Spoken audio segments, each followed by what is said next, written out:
Should you vaccinate your children? This is a pretty controversial topic among the world in 2017.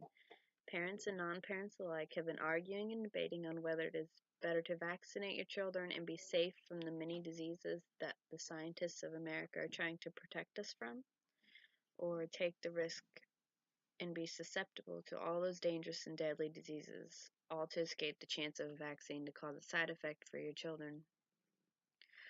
As you can see, it's a pretty tough choice. I myself have debated this topic many times about my own children, but I do absolutely think that the vaccination is best.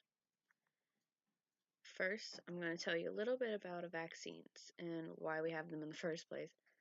Vaccines are the medications we are given as children and teens to help our immune systems fight off the certain diseases in our world.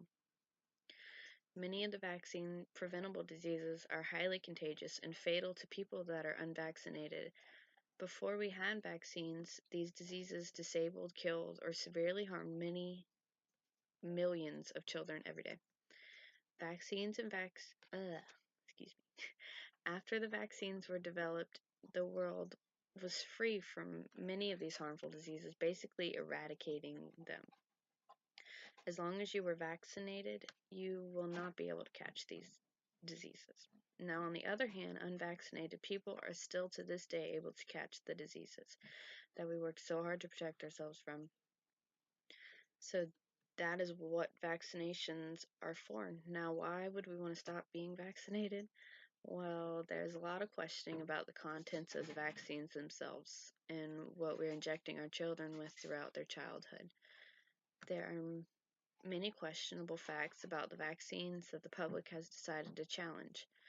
The parents that are the ones that are questioning these vaccines are preventable and prevent their children from receiving these shots in their childhood are worried that the vaccines have side effects causing autism and other disorders.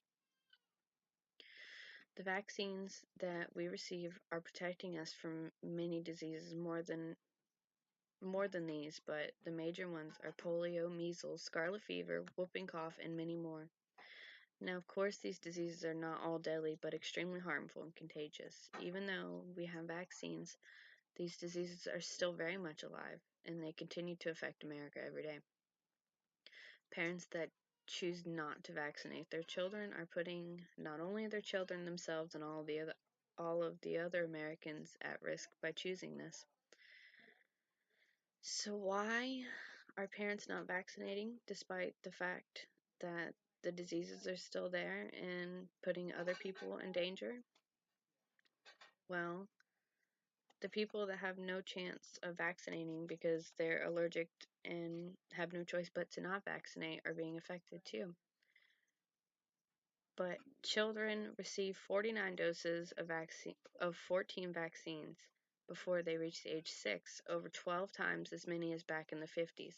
During the past century, the number of children with learning disabilities, mental disorders, asthma, and diabetes has more than tripled, and the number of vaccines has more than doubled. Anti-vaxxers are thinking that these disorders are caused by the vaccines that we are encouraged to get. The main reason anti-vaxxers are against these vaccines is that they believe our immune systems can hold up against the diseases on their own. But if that was the case, why wasn't it working before we had vaccines?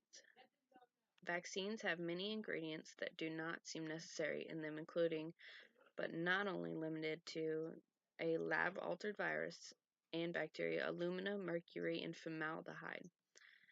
These are not the only ingredients by far that have been called to question. Anti-vaxxers believe that these are the cause of autism and other disorders. There has not been any links to autism and vaccines or any of the other disorders that have been found.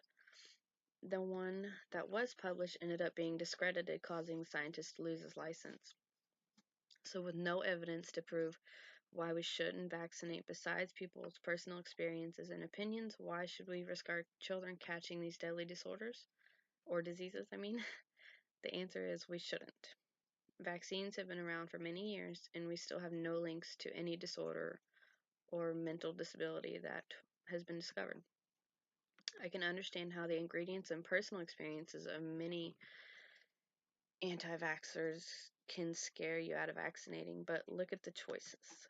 You can either be safe and be free of diseases, or you can be unsafe and take a chance on catching one of them.